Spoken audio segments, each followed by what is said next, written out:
Guys, thanks for tuning in to Chicks Flicks News. Coming at you again. Hope everyone's doing well. Hope everyone had an awesome holiday, awesome Easter. And we're just covering a couple articles surrounding the hashtag Restore the Snyderverse news updates and such. It's kind of been nice to wear the tinfoil hat again and to join you guys side by side in this effort to restore the Snyderverse and see justice done. The first article I want to cover today is further evidence that The Rock wants to see Black Adam fight Snyder's Justice League, that ultimate trinity of Batman, Wonder Woman, and Superman. In a article by Geekosity, Mikey Sutton continues to further that claims of The Rock wanting to take that step further in ensuring that his Black Adam gets to see that fight between the Justice League. Claims that The Rock wants to produce a Man of Steel sequel, which is huge because we really have been, part of the whole Snyderverse claims is that this is kind of a Superman trilogy, if you will. But to hear that The Rock really wants to invest in possibly producing a Man of Steel 2 is huge news. Because again, that's something that it's coming out of his own pocket, and if he wants to produce something, there's really no one that can stop him. This guy is a billion-dollar man, so we continue to hope and see more evidence that this is true and that this is possibly a route that we're going to go. I think with more news that continues to come out over some of these other allegations I'm about to cover, it really is disheartening and it really breaks my heart. I know it broke his heart here too as well. But the other news is I've really been hesitant to kind of post or report anything about the whole Whedon controversy, Joss Whedon. If you haven't followed any of this, be sure, I'm going to post some of the links in the description, some of the past things that have kind of surfaced up. Really, the one vocal, the person who's been the most vocal about Whedon's on-set abuse has been Ray Fisher. There was a lot of tweets that he came out with, I believe, in shortly after the release of Justice League, claiming that there was some inappropriate behavior, that he treated the cast and a lot of the crew just negligently and abusively. And let's be honest, guys, this isn't really surprising. I mean, at any facet of the workplace, I think all of us in one way, shape, or form have experienced some kind of neglect or abusive behavior at the workplace. And recently, kind of the reason why I quit a job recently. So there's no surprise that this happens. But the fact that it was covered up for so long, I think, is the big surprise. The nice thing about social media is that this information now becomes a little bit more, not a weapon, but kind of a casting stone to inform others of things that have happened that before social media never would have happened. So it's kind of nice to see that tool being used in that way. This isn't a platform where we try to berate, bash anybody. We just try to report things that are happening as honestly and as lovingly as possible. This is all about love. This is all for continuing what Zack Snyder's take has been on in this Snyderverse. And again, it's all about love. It's all about trying to restore, restoration. With that, there is accountability, though. So there has to be a level of accountability within these higher up executives. And I think right now, a lot of people, a lot of you guys have been wondering, the heads aren't rolling, action isn't being taken. And right now, WB, Warner Brothers, has been in damage control. I think ever since the release of Justice League, they weren't really sure where the DCU was headed, but now as more and more information continues to kind of spill over from Ray Fisher and several others, there's not a whole lot that Warner Brothers can do except for try to kind of cover and retain as much of their,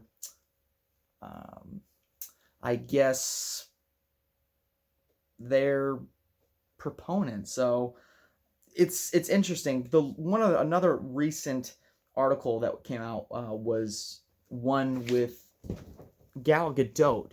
And Gal Gadot had experienced, again from Joss Whedon on set, some pretty abusive behavior. Let's go ahead and cover, this was a article by USA Today, came out about 13 hours ago. And we're going to talk a little bit about some of Ray Fisher's claims and as well as something that Gal Gadot had experienced. So Gal Gadot was, I'm looking for it now here.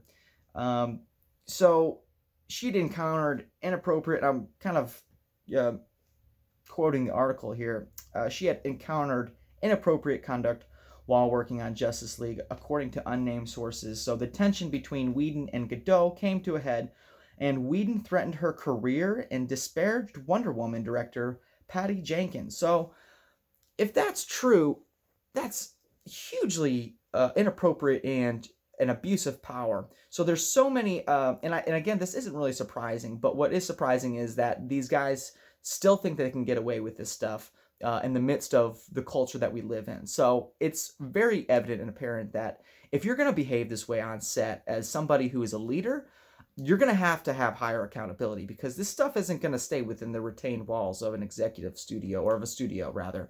So that's great. That's good news that there's going to be more accountability in the future. There's been some action taken, but again, I don't think that's been enough to satisfy those that have been impacted or affected. So Ray Fisher has really been the most vocal about it, I think, because he has the least, I guess, to lose. Coming into this, I hadn't really heard of Ray Fisher. I know he did, I think, some live theater stuff, but I've never heard of him. So this was the first film I've seen him in. I haven't seen him in much since. So that definitely has affected his career, speaking out and not being quiet, if you will. This just lends more credibility to some of the interviews that came out after Justice League was released, when they were doing a lot of the press conferences and press for the film. You had Henry Cavill, you had Ray Fisher, you had Ezra Miller, you had Gal Gadot, you had Ben Affleck, all of them doing press runs for the film, and you could see the tension. And it wasn't just because of maybe a poorly result at the box office, but it was really because of what happened on set. And really, a lot of them just had to keep quiet at that time because they were under contract for a film. When you're under contract for a film that you're in, you can't really speak badly about it.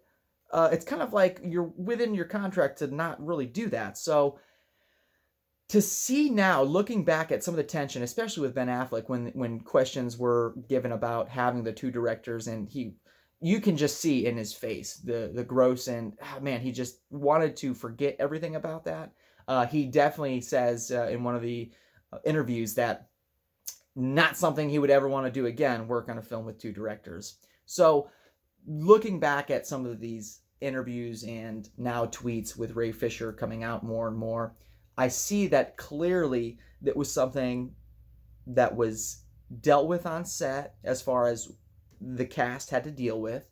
It has not been something that has been fully satisfied in the result of accountability. So the actions haven't been set forth satisfying to the consequences, I guess.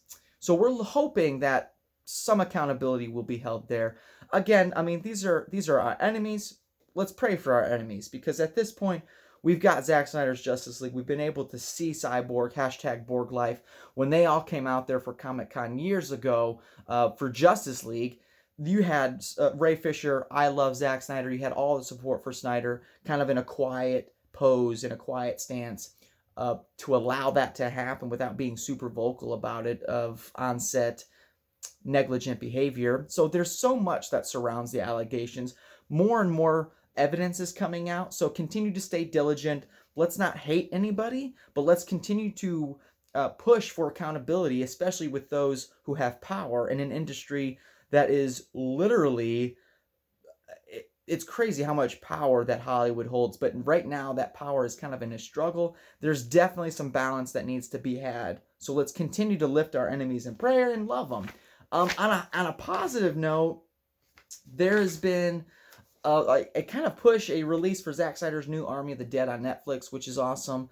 I was reading that on Vero he released that his Army of the Dead is going to be released in select theaters. So Netflix went ahead and said, we believe in your project so much, we're going to give you a select theater list to release it to, which is just incredible, because you look at the stark contrast between, and don't get me wrong, I love Warner Brothers films. I love a lot of their creators and directors, and I wish that WB would allow their creators to go the direction that they want to go for films that they hire them on, instead of trying to micromanage everything to squeeze every dollar that they can out of it. It's nice to see that Netflix is a platform where they really care about their creators. And again, I don't love everything on Netflix, but it's nice to see that they're being very kind to Zack Snyder in the sense of allowing him to do everything that he wanted to do. We can get more into some of the contrast differences between working for a huge studio, what happened with Zack Snyder's Justice League, and then a movie like this, Army of the Dead, where they pretty much gave him the go-ahead to do whatever he wanted without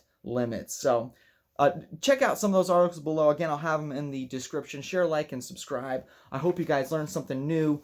We're continuing to see more and more positive affirmations for restoring the Snyderverse. So keep that up. Hashtag restore the Snyderverse. We're going to recover like this guy. Our hearts are mending very quickly. So be blessed, be well, and we'll see you next time.